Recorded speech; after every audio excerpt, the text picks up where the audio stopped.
Shalom, damai sejahtera di hati. Bapak Ibu Saudara-saudara yang dikasihi oleh Tuhan Yesus Kristus yang berada di rumah bersama keluarga, kita mengucap syukur dan berterima kasih bahwa kasih Tuhan selalu dan senantiasa ada menjangkau kita dalam keberadaan apapun. Meskipun kita berada di rumah bersama keluarga, bersama istri, suami, orang tua, anak-anak, dan cucu-cucu berkumpul untuk membaca dan merenungkan firman Tuhan, maka Roh Kudus akan bekerja bagi kita pada minggu pagi hari ini. Firman Tuhan bagi kita terambil dari kitab Ratapan pasal 1 sampai dengan 17. Saya berharap bahwa firman Tuhan ini telah dibacakan oleh jemaat di rumah, dan secara khusus pada ayatnya yang ke-8 saya akan membacakan bagi kita demikian firman Tuhan. Yerusalem sangat berdosa sehingga najis adanya. Semua yang dahulu menghormatinya sekarang menghinanya karena melihat telanjangnya, dan dia sendiri berkeluh kesah dan memalingkan mukanya. Bapak Ibu Saudara-saudara yang dikasihi oleh Tuhan kita Yesus Kristus. Kitab Ratapan ini ditulis oleh Nabi Yeremia. Nabi Yeremia meratapi akan kehancuran kebinasaan kota Yerusalem.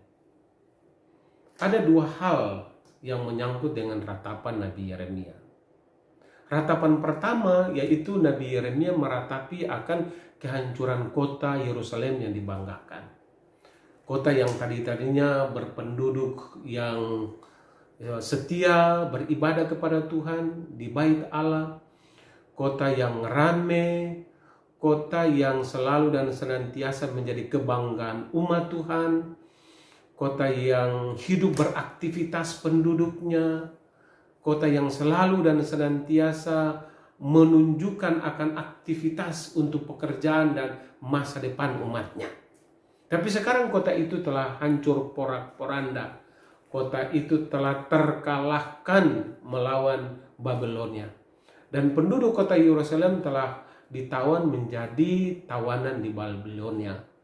Mereka mengalami siksaan dan penderitaan sebagai tawanan di Babelonia. Tidak ada yang mereka banggakan lagi. Kota yang sudah hancur, kota yang sudah porak-poranda, kota yang sunyi dan sepi, tidak ada lagi penduduknya.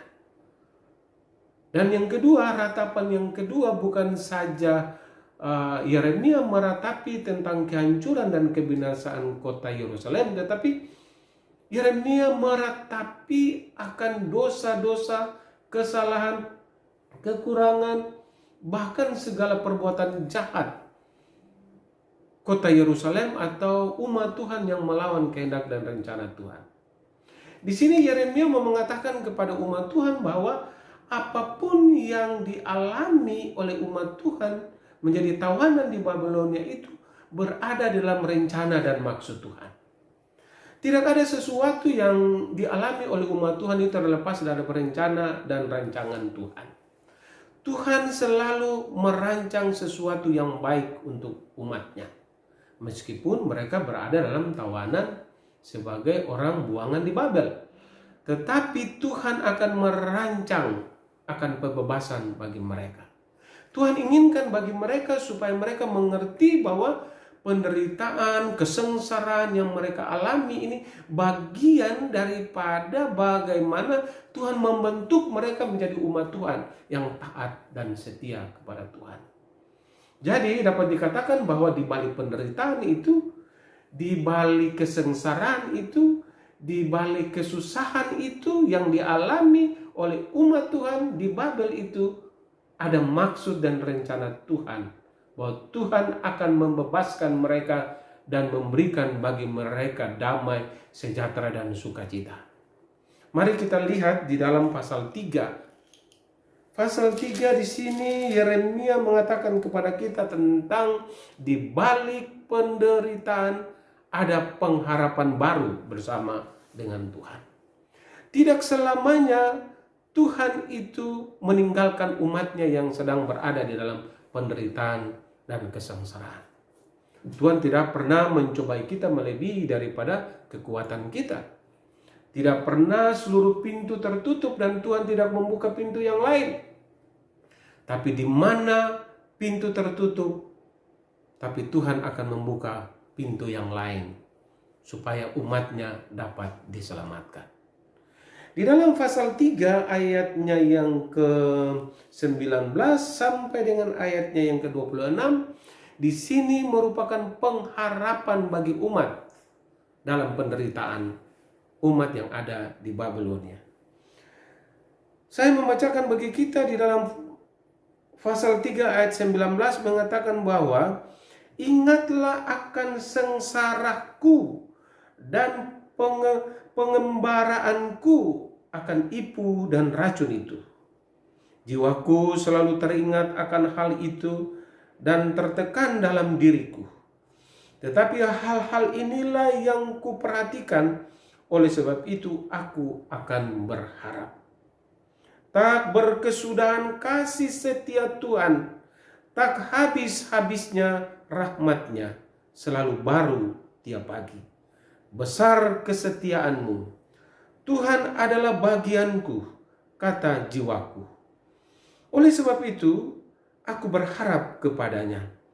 Tuhan adalah baik bagi orang yang berharap kepadanya, bagi jiwa yang mencari Dia adalah baik menanti dengan diam pertolongan Tuhan. Adalah baik menanti dengan diam pertolongan Tuhan.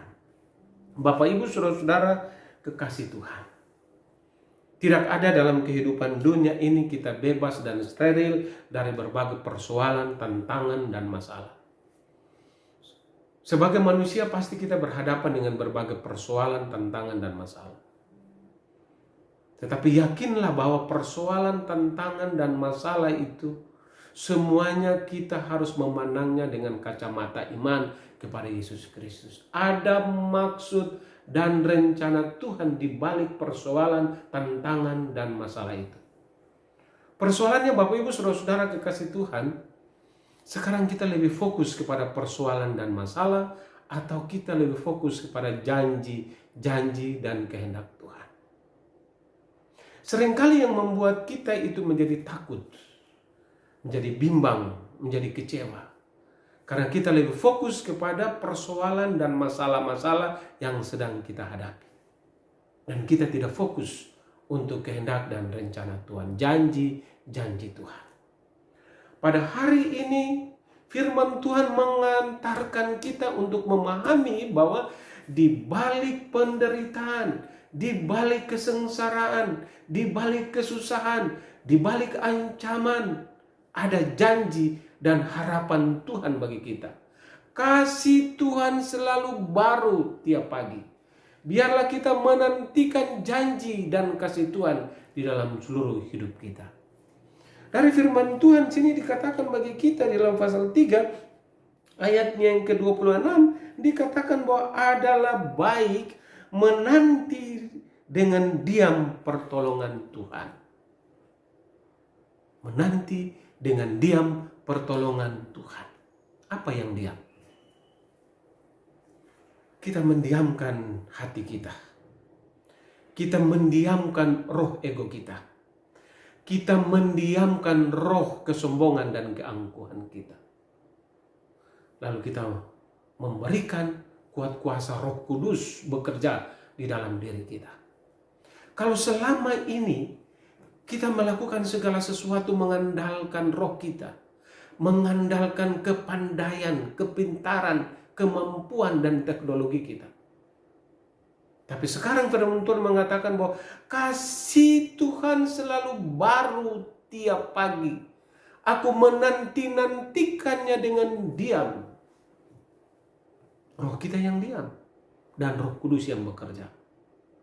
Roh kita yang harus turun dan Roh Kudus yang harus naik. Tangan kita tertunduk dan tangan Tuhan turun dan berkuasa bagi kita. Bapak Ibu saudara-saudara kekasih Tuhan, kita selalu dan senantiasa menjalani kehidupan ini dengan lebih cenderung melihat kepada persoalan-persoalan dan tantangan-tantangan. Kita lebih cenderung melihat kepada kesedihan, kepedihan, ketakutan, amarah, dengki, dan dendam. Sehingga kita menjadi orang yang tidak fokus akan janji-janji Tuhan. Kita melihat bagaimana cerita tentang Yesus memerintahkan Petrus untuk berjalan di atas air, datang menghampiri Tuhan.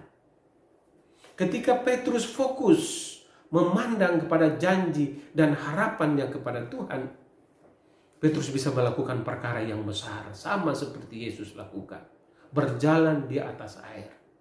Tapi ketika 1-2 langkah, Petrus tidak fokus memandang kepada janji harapannya kepada Tuhan. Petrus lebih fokus kepada persoalan dan masalah. Petrus menjadi takut, Petrus menjadi bimbang, Petrus menjadi kecewa. Karena Petrus lebih fokus kepada persoalan dan masalah yang sedang dihadapi daripada janji-janji Tuhan. Bapak Ibu Saudara-saudara kekasih Tuhan, pada akhir-akhir ini, sekarang ini kita berhadapan dengan berbagai ketakutan, pergumulan, dan masalah. Jangan-jangan kita, keluarga kita, anak cucu kita kena virus corona, COVID-19. Banyak korban yang berjatuhan. Banyak orang yang dirawat di rumah sakit. Jangan-jangan saya, jangan-jangan istri saya, jangan-jangan suami saya, ataupun juga teman-teman saya. Kita semua berada dalam kebimbangan, ketakutan, kekecewaan, dan stres yang tinggi. Kenapa Bapak Ibu Saudara-saudara kekasih Tuhan? Karena kita lebih fokus kepada persoalan, masalah, wabah virus corona daripada janji-janji dan harapan Tuhan. Tapi kalau kita fokus kepada janji dan harapan Tuhan, maka kita akan berjalan bersama dengan Tuhan. Kasih Tuhan selalu baru tiap pagi. Kasih Tuhan selalu dan senantiasa ada bagi kita. Penyertaan Tuhan selalu dan senantiasa dilimpahkan bagi kita. Asalkan Bapak Ibu Saudara-saudara kekasih Tuhan, jangan kita hilang harapan kita. Jangan kita hilang iman percaya kita. Tetapi mari kita datang, diamkan di dalam diri kita roh yang selama ini memerintah kita.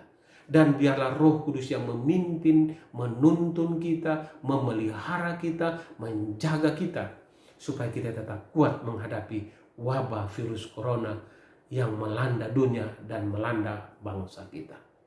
Di minggu pagi hari ini, firman Tuhan mengajar kita dengan sungguh-sungguh untuk selalu dan senantiasa melihat bahwa di balik penderitaan itu ada harapan dan janji Tuhan.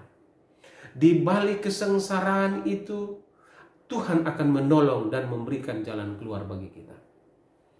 Saya tetap berdoa bagi kita semua supaya tetap dalam iman yang kuat, yang sungguh-sungguh kepada Tuhan. Berserah diri kepada Tuhan. Supaya Tuhan menyertai kita di minggu-minggu Prapaskah ini.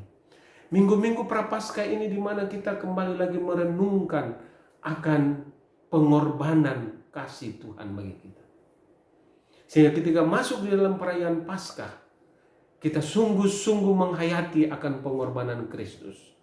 Bahwa Tuhan Yesus telah melewati perjalanan penderitaan itu dan mengalahkan maut untuk mengganti segala dosa-dosa kita. Oleh sebab itu di minggu-minggu Prapaskah ini, mari kita semua bersama keluarga kita. Bersama istri, suami, anak-anak, dan cucu-cucu. Kita berada di rumah dalam kepasrahan. Roh kita, diri kita menjadi diam dan tenang di rumah, dan kita tidak keluar kemana-mana.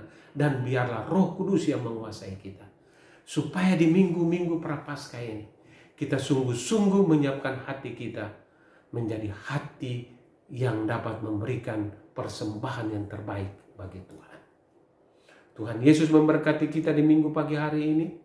Tuhan Yesus memberkati rumah tangga kita. Tuhan Yesus memberkati anak cucu kita. Tuhan Yesus memberkati seluruh masa depan hidup kita. Kita berdoa supaya musibah virus Corona COVID-19 ini dapat berakhir dan kita semua akan terlibat lagi di dalam aktivitas, tugas kita, pelayanan kita, ibadah-ibadah kita yang sesuai dengan kehendak dan rencana Tuhan. Tuhan memberkati kita mulai pada minggu pagi hari ini. Dan Tuhan menjaga kita terus kekal sampai selama-lamanya. Amin.